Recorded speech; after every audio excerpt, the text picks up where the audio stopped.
a todas y a los compañeros que también se encuentran presentes, por supuesto a todos aquellos que nos están viendo a través de las redes sociales. Y de manera muy particular agradezco la invitación por parte del Observatorio de la Participación Política de las Mujeres Parité y la Red de Defensoras de Derechos Humanos y la invitación que me hizo Rosa María Carranza. En verdad, muy agradecida, pero sobre todo muy contenta de que estemos discutiendo este tema, a pesar de todas las vicisitudes en las que se ha visto de manera particular en el estado de Jalisco, pero me parece que esta acción es para retomar precisamente el que se pueda tomar en cuenta todas las visiones, todas las propuestas y que podamos tener reformas en donde se construyan con la participación desde la organización de la sociedad, de las organizaciones de la sociedad civil, pero en sí de las mujeres en el estado de Jalisco.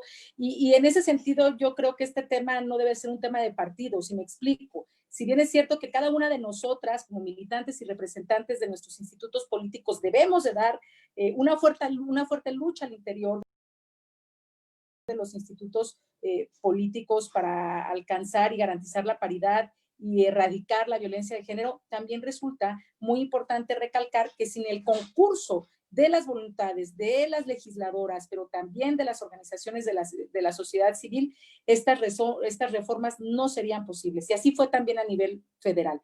Es decir, el problema de la desigualdad entre géneros y de la erradicación de la violencia es, sin duda alguna, un asunto que aglutina y no divide.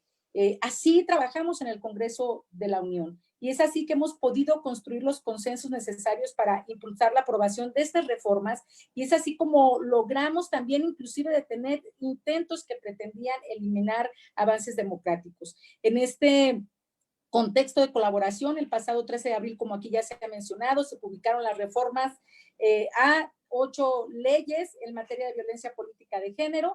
Estas reformas constituyen un avance sustancial para tipificar, prevenir, sancionar y consecuentemente erradicar la violencia política de género que hasta ahora ha sido lamentablemente invisibilizada.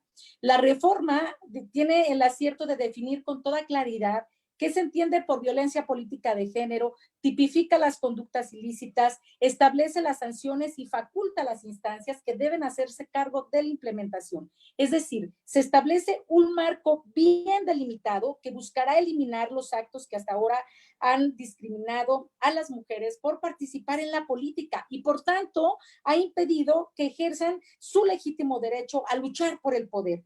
En una arena política en igualdad de oportunidades frente a los hombres en una sociedad en la que somos la mitad de la población de nuestro país. La reforma constitucional del 6 de junio del 2019 es un gran ejemplo en la confluencia también de esfuerzos en beneficio de los derechos de las mujeres. Estoy convencida que también que sin la integración actual de la Cámara de Diputados del Congreso de la Unión ni la aprobación de la reforma en materia de paridad, que es esta del 6 de junio, de la paridad entre los géneros, ni las reformas legales en materia de violencia política de género habrían sido posibles. Es decir, la conformación de esta legislatura que le hemos llamado de la paridad por el número, por supuesto que es muy importante, pero también por no solo la cantidad, sino la calidad.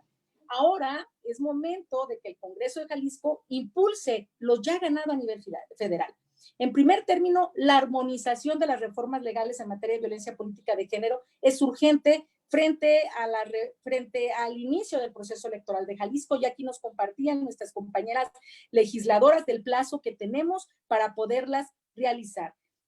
Estamos conscientes también de las dificultades que nos ha impuesto la declaratoria de emergencia por el COVID. Sin embargo, debe de ser esta una de las prioridades de las y los legisladores locales y de todas las fuerzas políticas. En segundo lugar, las leyes que le dan vida a la reforma constitucional en materia de paridad, que deben no solo garantizar la integración paritaria de todas las dependencias de la administración pública federal y locales, sino también de los poderes y órganos autónomos. Además, deben garantizar que dentro de las estructuras administrativas, las mujeres y los hombres participen paritariamente, no solo en igualdad de circunstancias, sino también tomando en consideración los factores que generan la desigualdad estructural.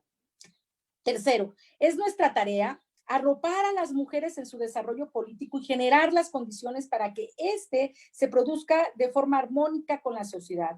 Debemos señalar que la incidencia, como también aquí ya se mencionaba, en el caso de las violencias políticas, no es un problema únicamente cualitativo, de si las autoridades se apegan más a la legalidad o si sus determinaciones afectan menos a las mujeres. Es un problema que tiene que ver con la reiteración, con la constancia, con la repetición de estas agresiones.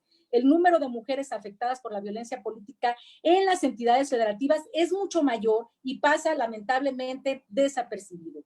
Por ejemplo, en la presentación del diagnóstico de violencia del Estado de Jalisco se señaló que durante el pasado proceso electoral de 2018 en nuestro estado, el Centro de Investigación para la Igualdad de Género identificó 33 casos en donde se presentaron diferentes tipos de agresiones por razón de género, y esto contrasta con lo señalado por el fiscal especializado en materia de derechos electorales, que informó que solo se recibieron 4 denuncias.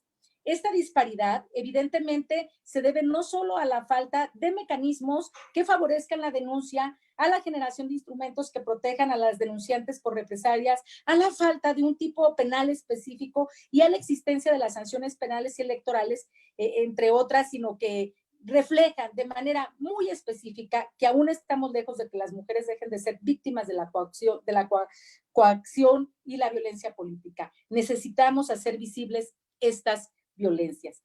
Cuarto, necesitamos evidenciar en todos los ámbitos y necesitamos cobijar a quien sufren más allá de intereses personales, de grupo y de partido. Esta invisibilización, esta indebida protección de los agresores es la que genera la impunidad. Quinto, y estoy terminando, cumplir en tiempo y forma para que el Instituto Nacional Electoral no haga la tarea que le corresponde al Congreso de Jalisco. Si estas reformas no las lleva a cabo el Congreso de Jalisco, será el Instituto Nacional Electoral en que atraerá y a partir de sus facultades estará haciendo los lineamientos correspondientes.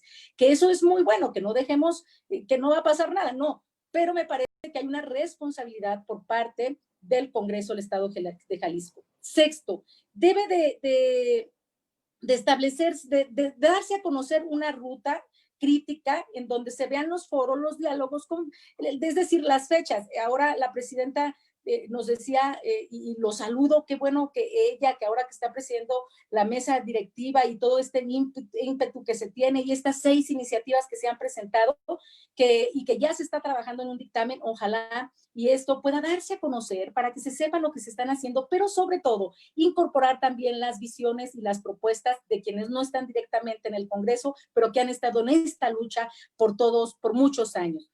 Es decir, establecer una mesa de trabajo plural para darle seguimiento a esta ruta crítica. Séptimo, en su dictaminación, ojalá y se pudiera establecer una mesa de al lado, para que ahí esté la representación de las organizaciones y los puntos de vista de distintas instituciones y demás, para que podamos lograr tener las mejores reformas en favor de las mujeres de Jalisco.